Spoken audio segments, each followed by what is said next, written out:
Oi, você deve se lembrar que na teleaula passada nós vimos o cálcio regulável e as diversas formas pelas quais ele pode ser representado em desenho técnico. Mas será que você lembra que nós deixamos para a teleaula de hoje a leitura e a interpretação dos desenhos de cada um de seus componentes? Nessa teleaula você vai acompanhar a leitura e a interpretação de desenhos de peças a serem fabricadas. Para isso, vamos estudar os componentes do cálcio regulável. Então vamos lá que a teleaula de hoje está começando.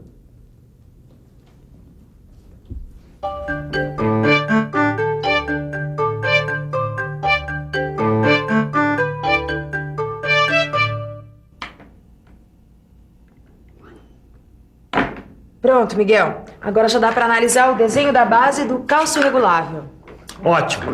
E com isso vai dar para a gente analisar bem os detalhes desse componente. Antes de mais nada, repare que a base está representada em duas vistas. A vista frontal e a vista lateral esquerda, que está representada em corte.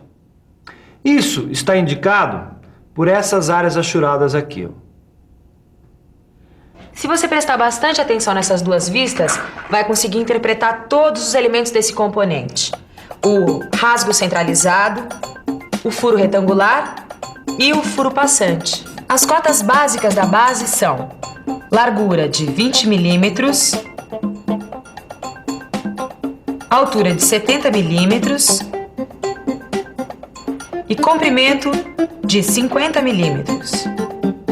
Os valores das cotas básicas são tomados como referência para determinar as dimensões do material necessário para fazer a base. Ô Silva, aqui nessa lista de peças estão as dimensões necessárias para a execução da base. Nela dá para ver que o material que vai ser usado na base é o aço ABNT 1010-1020, com as dimensões 25,4 décimos de milímetro por 76,5 décimo de milímetros por 55 milímetros. E este símbolo indica que o aço é de seção retangular. Então, já que você sabe tudo sobre o material da base, nós podemos então tratar dos elementos dessa peça. As cotas do rasgo passante são comprimento de 30 milímetros, profundidade de 30 milímetros e largura de 20 milímetros. Mas pelo que está escrito aqui, a cota do comprimento é tolerada, quer dizer 30H7. É porque ela deve se ajustar à cota correspondente 30G6 do bloco IV. Ô Tito, você se lembra das tolerâncias dimensionais ABNT-ISO? Lembro. Pois então, a tolerância ABNT-H7 se refere ao sistema puro único que corresponde à mecânica de qualidade precisa. E para conseguir de fato uma mecânica de qualidade precisa, o melhor mesmo é seguir todas as indicações do desenho técnico. Aqui, por exemplo, o desenho informa que as superfícies laterais do rasgo devem ser sempre paralelos entre si. Como é que você sabe disso, Caio? É por causa da simbologia de tolerância geométrica que aparece nas duas vistas. Realmente, na vista frontal, você tem essa indicação que se refere às tolerâncias de paralelismo. Isso significa que as superfícies laterais internas do rasgo devem ser paralelas entre si com desvio aceitável de até 1/10 de milímetro. E as superfícies externas da base por onde vai correr o bloco em V também devem ser paralelas entre si por uma extensão de 30 milímetros. Por isso, essa indicação de tolerância de paralelismo na vista lateral esquerda. Mas além de estarem paralelas entre si, as superfícies externas devem estar perpendiculares às laterais internas do rasgo. E isso está dito no desenho. Olha aqui. Está bem aqui a indicação de tolerância na vista lateral esquerda. E aqui, olha, esse símbolo indica que as faces laterais internas do rasgo foram tomadas como referência para a determinação da tolerância de perpendicularismo. E agora vamos ver as cotas de dimensionamento do furo retangular. Comprimento de 30 milímetros, altura 10 milímetros e a largura de 20 milímetros. E veja que a altura do furo, olha, recebeu tolerância ABNT ISO H7. Bom, agora só falta analisar o último elemento da base, que é o furo redondo. E você sabe reconhecer a forma redonda do furo? Tá tirando uma da minha cara, Silvano? É claro que eu sei que ela é reconhecida por este símbolo aqui, ó, de diâmetro. Neste caso, é de 10 milímetros e apresenta a tolerância H7. Agora, como a localização do furo redondo fica definida por esta linha de simetria, não há necessidade de cotas de localização desse furo. E o acabamento geral da peça é obtido através da fresagem. A classe de rugosidade válida para todas as superfícies é N8.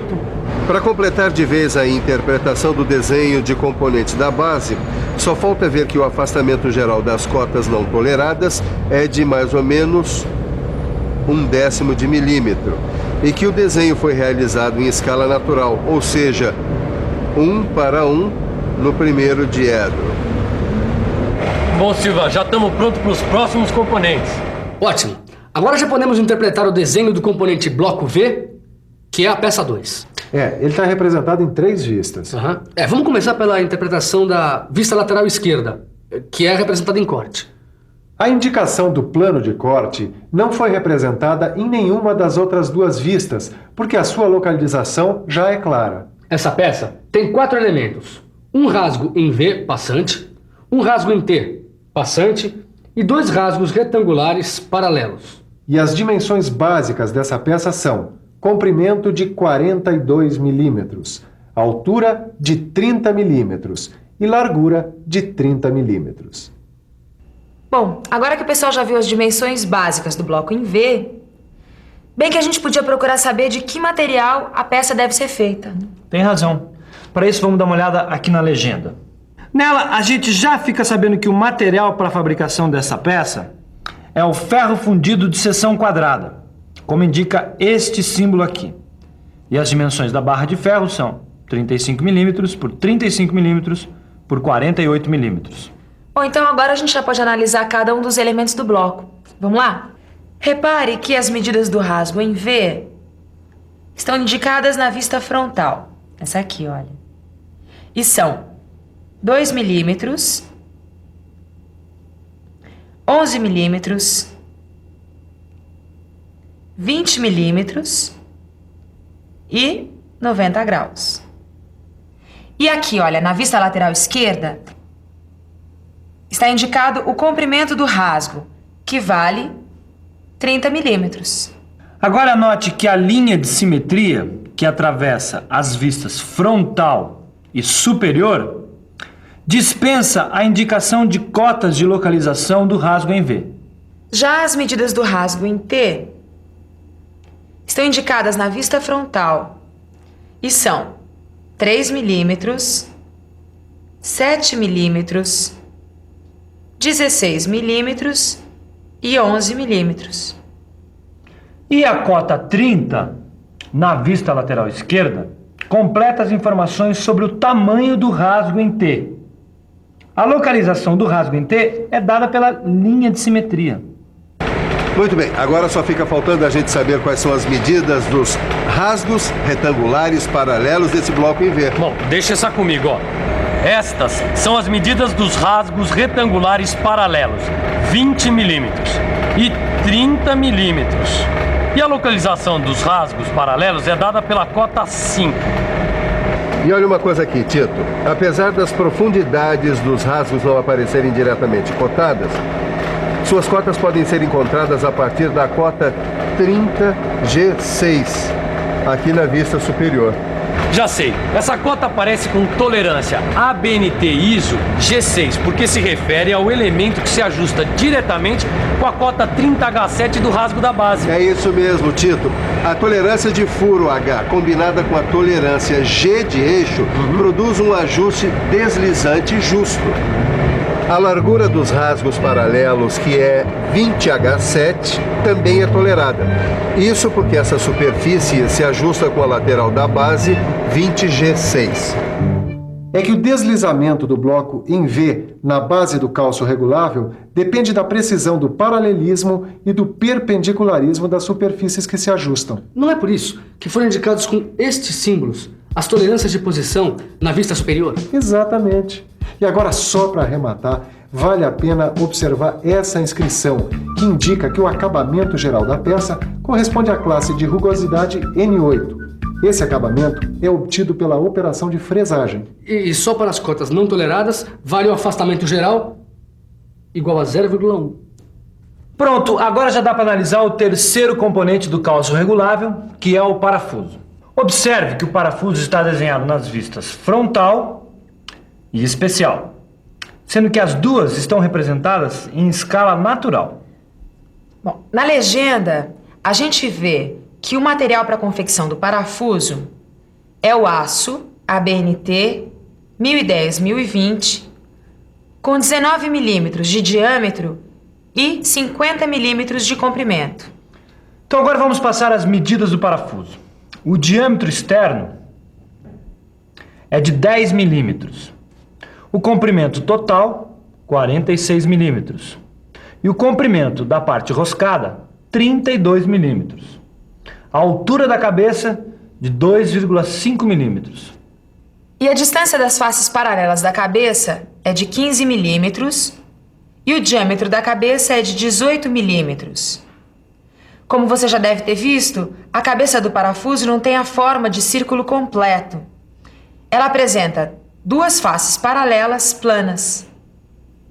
Inclusive, o símbolo indicativo de superfície plana derivada de superfície cilíndrica, representado na vista frontal, reforça esta interpretação. Agora, observe aqui a especificação da rosca. Isso quer dizer que o parafuso deverá ter rosca métrica fina ABNT ISO com 10 milímetros de diâmetro e 1,25 milímetro de passo. Agora, o acabamento geral do parafuso corresponde à classe de rugosidade N8. Titã, isso quer dizer que todas as superfícies da peça terão o mesmo tipo de acabamento. Só a parte não roscada do corpo do parafuso, que se ajusta ao furo redondo da base, recebeu a tolerância dimensional F7.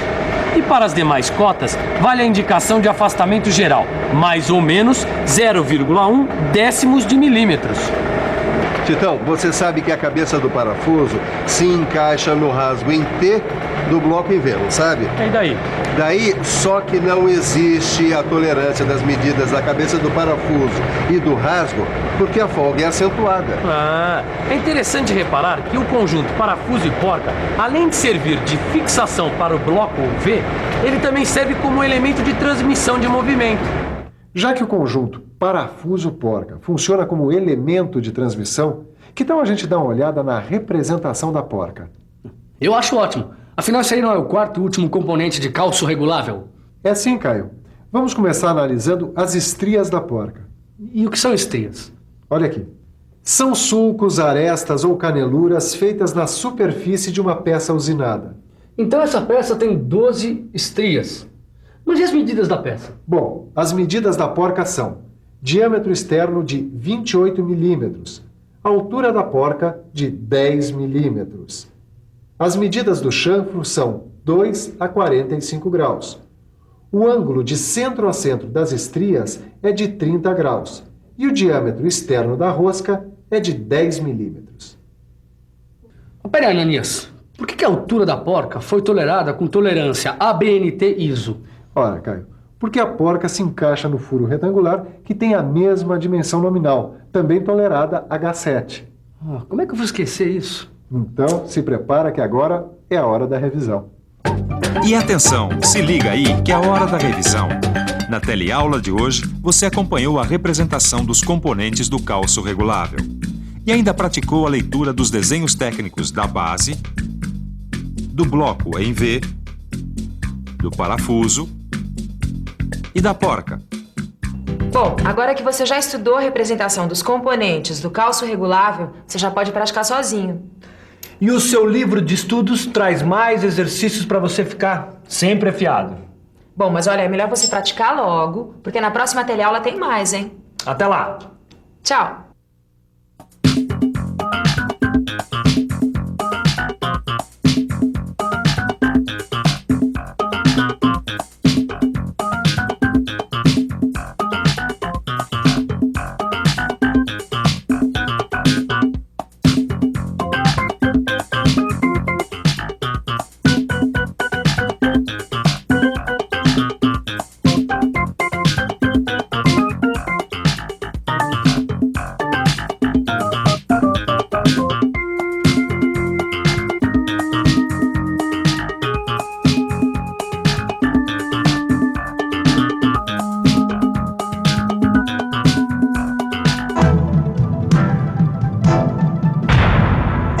Telecurso 2000, um programa de educação do Sistema Fiesp e da Fundação Roberto Marinho.